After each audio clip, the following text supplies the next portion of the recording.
बिस्मिल्लाहिर्रहमानिर्रहीम। नन زمونږ لیکچر د 10th کلاس د فزیکس د پاره دی او نن مونږ کنسپچوال کوېسچنز سالو کوو د یونټ 18 ریډیو اکټیویټي. په دې کې کوېسچن نمبر 1 وایي چې د اټامیک نمبر of one particular isotope is equal to its mass number. Which isotope is it? داسې ایسوټوپ چې د هغې ماس نمبر او چارج نمبر دواړه د سیمي، نو دا زموږ سره د هایدروجن ایسوټوپ H1. پروټیم د هایدروجن درې ایسوټوپ دي: پروټیم، ډیوټریم اینډ ټریټیم. په دې کې د ټول نه لایټ ایسوټوپ پروټیم دی چې په دې کې صرف په نیوکلیس کې یو پروټون موجودي، نیوټران په دې کې نه وي. نو دې وجې نه د دې چارج نمبر یا اټامیک نمبر 1 دی او ماس نمبر هم 1 دی، دغه شان سیم دي دا دواړه. Question number 2 وایي which is more likely to expose a film kept in a cardboard box, alpha particle or beta particles? Explain. یو کارډبورډ د ګتې نه جوړ یو ډبې چې په هغې کې تاسو دننه یو فلم اغستی دی، په دې باندې الفا پارټیکلز پرېوځي یا بیټا پارټیکلز په دې باندې پرېوځي. نو وایي چې په دې فلم دننه چې کوم فوټوګرافیک فلم پروت دی، کم یو د وجې د کم پارټیکلز د الفا پارټیکلز یا د بیټا پارټیکلز د وجې به دا زیات ایکسپوزي. مطلب دې ته به الفا پارټیکلز زیات رسی که بیټا پارټیکلز به رسی. نو زمونږ انسر بیټا پارټیکلز. بیټا پارټیکلز به زیات دیتا دننه ننوتی شي، انټر کېدی شي. وجه دا ده چې د بیټا پارټیکلز پینټریشن پاور چې دی هغه زیات دی په نسبت د الفا پارټیکلز. الفا پارټیکلز د یو پیپر شیټ کې ډیر معمولي غونته کې پینټریشن کولی شي، خو د دې په نسبت بیټا پارټیکلز چې دي نو هغه تر ډیره حده پورې په دې کارډبورډ کې ګته کې پینټریشن کولی شي او دا د فلم ته رسیدی شي، په هغې باندې سپاټس پیدا کولی شي. Question number 3 وایي is it possible for a form of heavy hydrogen to decay by emitting an alpha particle? Explain. وایي چې د هایدروجن یو هیوي ایسوټوپ مونږ واغستو. هیوي ایسوټوپ د هایدروجن ټریټیم دی چې په هغې کې پروټان زموږ څه یوي او نیوټران پکې دوی، یو پروټان او دوه نیوټران. نو دا زموږ څه جوړیږي H3. مطلب د دې ماس نمبر زموږ سره 3 دی او اټامیک نمبر 1 دی. نو وایي چې دا الفا ایمیشن کولی شي، د دې نه الفا پارټیکلز ایمیټ کېدی شي. نو زموږ انسر په نو کې دی، نشي کېدی. ځکه نشي کېدی چې الفا پارټیکلز تاسو سره په دې کې دوه پروټاني او دوه نیوټرانز، دوه پروټان دوه نیوټرانز، د دې نه یو الفا پارټیکل جوړ شوي. دلته ستاسو سره ټوټل نمبر چې دی د پروټان نیوټران هغه 3 دی. نو د دې نه الفا پارټیکل ایمیشن نشي کېدی.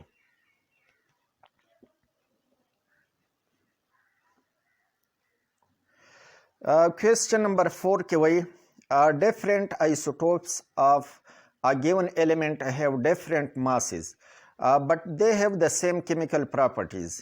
Explain why chemical properties are unaffected by a charge of by a change of isotope. مختلف isotopes chemical properties د سیمي. نو د هغې د chemical properties تعلق د الکترون سره دی او د الکترونزو خاص ترتیب ارینجمنت د دې سره دی د کیمیکل پراپرټیز د آیسوټوپ چینج کولو سره نه بدلیږي. لکه مثال په تور هایدروجن که موږ واخلو نو په دې په نیوکلیس کې یو پروټون عام چې کوم پروټیم هایدروجن دی نو یو پروټون په نیوکلیس کې دی او یو الکترون د دې نه بهر ریولوشن کوي تاویږي. دغه شان که د دې بل ایسوټوپس ډیوټریم تاسو واخلئ نو په نیوکلیس کې یو پروټون او یو نیوټرون او یو الکترون بیا هم په آربټس کې سپین کوي تاویږي. که د دې بل ایسوټوپ ټریټیم واخلئ نو په دې کې یو پروټون او دوه نیوټران خو یو الکترون په شیلز کې ریولوشن کوي. په دې درې واړو صورتونو کې د الکترونز تعداد زموږ سره سیم دی او د کیمیکل پراپرټیز تعلق هم د الکترونز سره وي. نو د دې وجې نه کیمیکل پراپرټیز د یو الیمنٹ دپاره که د هغې هر یو آیسوټوپ تاسو واخلئ خو کیمیکل پراپرټیز د هغې سیم وي ځکه چې په دې کې د الکترون تعداد سیم دی. کوېسچن نمبر 5 کې وایي چې کین کاربن 14 dating give the age of fossil dinosaur skeleton explain. کوېسچن نمبر 5 کې دا تپوس کوي چې کاربن 14 ډیټینګ مطلب کاربن 14 چې موږ استعمالو او د یو فوسل ایج پې معلومو نو وایي چې دا د ډاینوسار دپاره پاسیبل دی چې د هغې ایج پې موږ معلوم کړو. نو زموږ انسر په نو کې دی. د ډاینوسارز د ایج معلومولو دپاره موږ کاربن 14 والا میتھډ چې ډیټینګ موږ معلومو نو دا نشو کولی. د هغې وجه دا ده چې کاربن 14 دا د 50,000 سال پورې تر دومره حده پورې دا ایج معلومولی شي. که یو فوسل 50,000 سال پخوانی دی نو د هغې ایج مونږ د کاربن 14 په ذریعه باندې معلومولی شو. کاربن 14 ډیټینګ متعلق مخکې موږ په تفصیل سره ویډیو کې بحث کړی دی. بیا هم ستاسو دپاره لږ ریپیټ کړم چې په هر یو لیوینګ ارګینزمز کې د کاربن 14 یو خاص مقدار موجودي. عام طور خو کاربن 12 زیاده مقدار کې خو د کاربن 14 ټریسز اماونټس په دې کې موجودي. څومره چې دا لیوینګ ارګینزم فود اخلي دغه نه د خپل انوایرمنټ نه نو په هغه فود کې هم کاربن 14 مقدار موجودي. نو ریګولرلی د باډي ته کاربن 14 داخليږي او یو خاص ریشو کې دا کاربن 14 په باډي کې موجودي. خو کله چې دغه لیوینګ ارګینزم ډیت وشي نو د هغې نه پس د باډي ته نور کاربن 14 نه داخليږي او کم چې د مخکې نه موجود دی نو دغه کاربن 14 چې ریډیکټو دی دا ریډیشن کوي او رو پرو د هغې مقدار کمیږي. د کاربن 14 لپاره هاف لایف تاسو ویلیو چې هاف لایف 5730 سال د دې لپاره هاف لایف دی. نو چې په دې باندې یو هاف لایف تیر شي او دغه شان بیا بل تیر شي بیا بل تیر شي نو دغه د کاربن 14 مقدار هغه کمیږي. اوس چې یو فوسل دی یعنی ریمینز آف اولډ باډیز بریډ کم جسم چې د مخکې نه دفن شوی دی او هغې څه ټوکړه څه حصه موږ ته میلاو شوه نو د هغې کې د دې کاربن 14 مقدار معلوم کړی شي. د دغه دپاره ماس سپیکټرومیټر یو آله استعمالیږي چې په هغې په ذریعه باندې د دې ریشو معلومیدی شي. د کاربن 14 مقدار چې کوم ریمینینګ اماونټ دی د هغې نه موږ د دې ایج معلومولی شو چې په دې باندې څو هاف لایفز تیر شوي دي او د هغه هاف لایفز نه موږ د دې ایج معلومو. نو دا تقریبا د 50,000 سال پورې مونږ کولی شو. د 50,000 سال نه زیات ډیټینګ پې ځکه نشي کېدی چې هغه د کاربن 14 مقدار دومره کم شي چې د هغې ډیټیکشن بیا مشکلي. نو د دې وجې نه 50,000 سال پورې په دې باندې مونږ ډیټینګ کولی شو، ایج معلومولی شو. اوس ډاینوسارس چې دي د ډاینوسارس ډیر زیات اولډ انیملز دي، تقریبا 60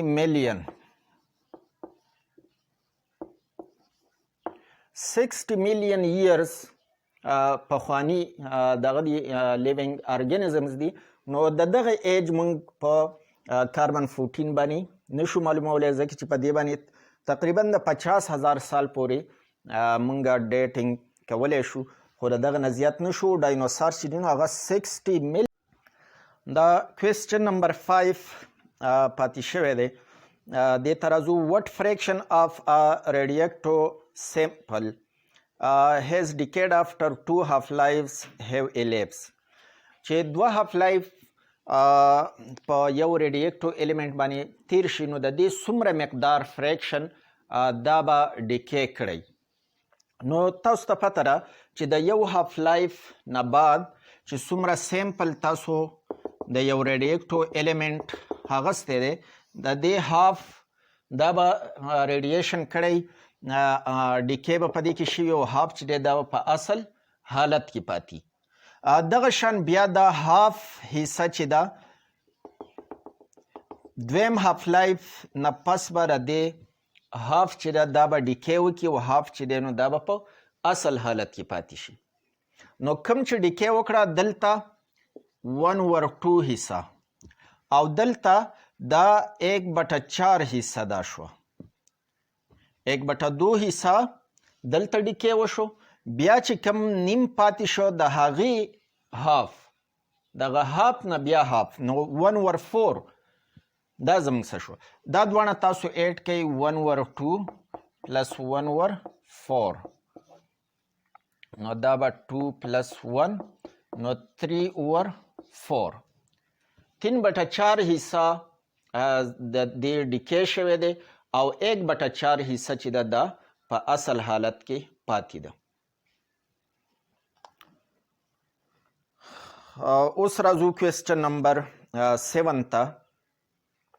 Some food is treated with gamma radiation to kill bacteria. Why is there not a concern that people who eat such food might be consuming food containing gamma radiation?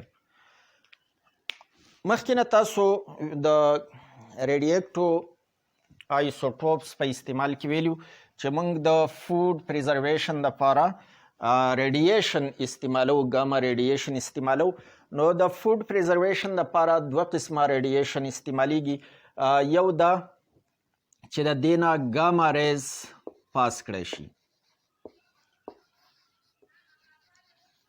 او دویم ایکس ریز هم د دې نه پاس کولو سره دغه پریزرو کیږي، د ډیر ټیمه پورې بیا ساتلی شي. دې کې کوېسچن د ګاما ریز متعلق کوي چې د کم فود نه ګاما ریز پاس کړی شي نو آیا دا بیا د انسان دپاره مطلب څه کنسرن د دې خطره دغه شته دی چې دغه فود بیا مزید ریډیشن کوي، ګاما ریډیشن په دې کې موجود دي او هغه د انسان دپاره خطرناک دي. نو داسې نه ده د دې نه چې کوم ګاما ریډیشن پاس کیږي نو هغه دغه ټیم سره ریډیشن هغې نه پاس کړی شي او هغه ریډیشن لږ ساعت پس ختم شي. نو مزید د بل ټیم دپاره دغه څه خطره په دې کې نشته د هغې په استعمال کې، ځکه چې کوم ریډیشن دې له ورکړی شوی هغه ختمیږي. ریډیشن په هغه صورت کې خطرناکي چې کله دا ګاما ریز یا په بله څه طریقه باندې په نیوکلیس کې څه چینجز راوستی شي. د دې ګاما ریډیشن سره د فود یا کم آیټمز چې په ریډیټ کیږي د هغې نه ریډیشن پاس کیږي نو د دې په نیوکلیس کې څه چینجز نه راځي. د دغه مالیکولو په نیوکلیس کې د اټمونو په نیوکلیس څه چینجز نه راځي. نو د دغه وجې نه دا مزید ریډییشن بیا نه پیدا کوي، نه ایمیټ کوي، بلکې دغه کم ریډییشن چې دی له فود آیټمز له ورکړی شوی نو هغه د لږ ساعت دپاره موجود او بس بیا هغه ختم شي. کوېسچن نمبر 8 کې وایي radioactive alpha emitters are relatively harmless outside the body but can be dangerous if ingested or inhaled. Explain. Alpha emitters کوم نه چې الفا ریز ایمیټ کیږي که دا د باډي نه بهري نو لیوینګ باډیز نه بهر نو دا څه خاص نقصان نه رسوي، خو وایي چې کله دا انهیل شي یا په بلډ کې شامل شي نو د هغې د وجې بیا دا خطرناکي. نو د هغې وجه دا ده چې کله دا بلډ کې یا د انهیلینګ په ذریعه باندې د ساه اخیستو سره د جسم ته داخل شي نو بیا دا آینایزیشن کوي او د هغې د وجې ټیشوز یا سیلز کم سافت ټیشوز چې دي هغه ډیمیج کوي. نو د دغه وجې نه دا خطرناکي. خو عام که دا په باډي باندې پرېوځي نو د هغې بهر سکن د دې مقابله کولی شي او دغه دومره خطرناک نه انسان ته لیوینګ باډي ته څه نقصان نه رسوي. Question number 9 وایي if nuclear reaction is harmful, how it can be used for treatment of diseases. وایي چې نیوکلیر ریډییشن دا هارمفل دی، خطرناک دی، نقصان ده دی، نو وایي بیا دا د علاج دپاره څنګه استعمالیږي. نو کوم ریډییشن